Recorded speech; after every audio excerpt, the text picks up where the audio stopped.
Tayyor. Assalomu alaykum aziz qadrdonlar, hurmatli vatandoshlar. Bugun yana Aynurmet klinicasidamiz. Bu joyda ko'proq churra kasalligi, ya'ni grija kasalligi to'g'risida gapirgan edik oldin. Endi boshqa bemorliklar ham shifo topyapti ekan. Amakimiz Alloh umrlarini uzoq qilsin. 35 yil kechasi uxlamaydigan ishda ishlagan ekanlar va natijada qandaydir depressiyaga tushib qolganlar. Bu 8 yildan beri shuni bemorligini tortganlar. Bugun 3-kun kelib shifo topganlarini aytibdilar. Shifo endi albatta Allohdan, banda qidirish kerak, harakat qilish kerak. Yaxshi mutaxassisni, yaxshi soha egalarini topib ularga murojaat qilinsa, shifo beradi Alloh taolo. Birinchi kuni kelib 22 soat uxladilar. 22 soat uxlabdilar. Yarım başkası yere çekerdi.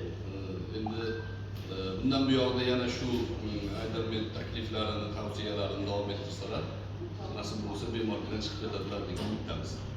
Salomat bo'ling, yaxshi bo'ling.